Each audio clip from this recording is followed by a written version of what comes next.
Ketika apapun yang kita kerjakan tidak dihargai, maka lo sedang belajar arti ketulusan.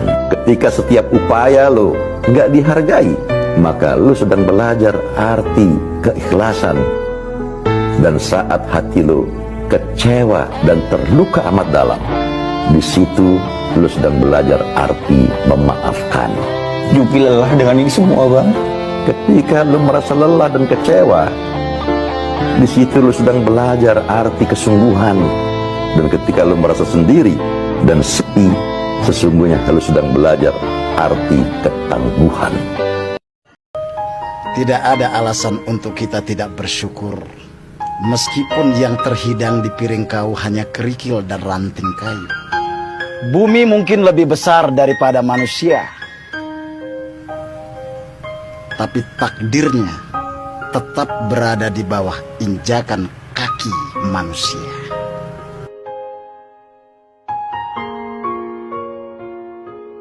Saya cuma mau nanya, kontrak kamu dengan agama Islam masih panjang atau sudah habis masa berlakunya? Apa maksud Bapak? Kok nanya gitu? Soalnya dibilang Islam, tapi lu nggak pernah kelihatan di masjid atau musola.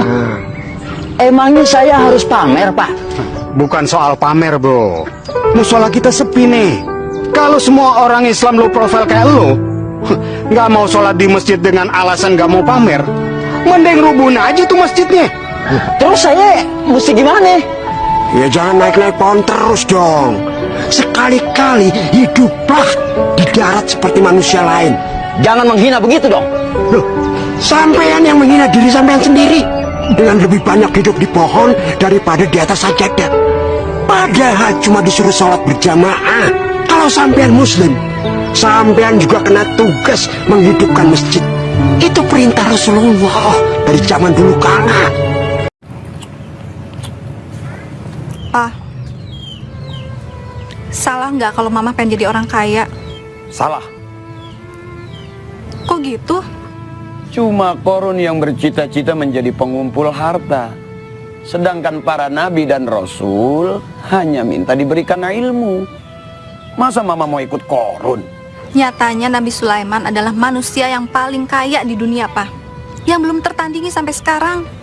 Nabi Sulaiman menaklukkan dunia itu dengan ilmu, Ma. Bukan dengan hawa nafsu. Nabi Muhammad SAW sendiri gimana? Dia manusia yang paling tinggi ilmunya. Kenapa dia nggak jadi orang kaya? Sebagai kekasih Allah yang paling mulia dan dekat dengan Allah, apakah Nabi Muhammad sallallahu alaihi wasallam masih butuh jadi orang kaya? Hanya itu masa depan saya. Masa depan lu adalah di surga atau neraka. Itu kenapa saya menunggu janji ayah untuk menikah dengan saya. Cuman janji Allah yang pasti. Tapi saya kan nggak akan menikah dengan Allah, Bang. Gimana sih? Zam, jangan pernah bikin Allah cemburu. Rasulullah mengingatkan, nggak ada yang lebih pencemburu melebihi kecemburuan Allah.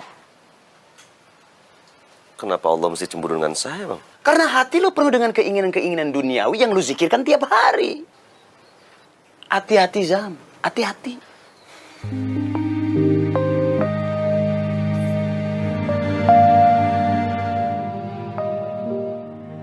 Apakah lu mengejar ridho Allah sehebat lu mengejar cintanya ayah?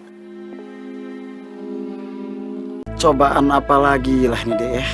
Waktu masih menganggur, kita pusing cari uang. Sekarang dapat kerja, abang pusing cari pakaiannya. Berat nian lah rasanya hidup ini. Allah mau bukti apa lagi tentang awak? Kalau hanya dianggap sebagai cobaan, abang hanya akan belajar menahan diri.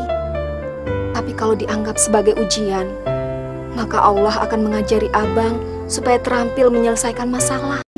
Bertahun-tahun awak menempati rumah gubuk seperti ini. Dan kau datang kemari berteriak-teriak di kupingku mencari rumah mewah tanpa rasa bersalah.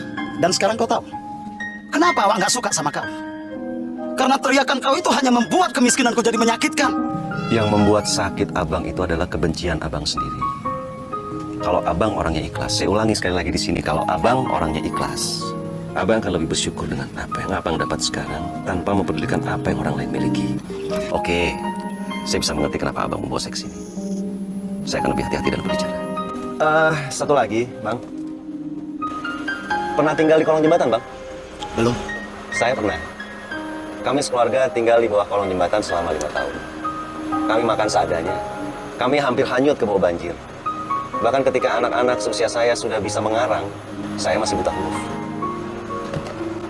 Kami menunggu 5 tahun sampai Allah mengangkat derajat kami. Gue juga pengen ongkang-ongkang kaki di rumah, ngurusin anak istri, nggak ribet sama urusan dunia, dan bisa memperdalam ilmu agama gue. Yang ongkang-ongkang kaki cuma pengangguran, Pak. Dan pengangguran nggak punya duit. Dan yang nggak punya duit biasanya miskin. Pak Jalal nggak takut miskin? Teh, yang gue takutin tuh cuma mati dalam keadaan tidak Islam. Miskin sama kaya sama aja. Dua-duanya bisa masuk surga ataupun neraka. Dalam keadaan apapun, gue sih so sweet aja.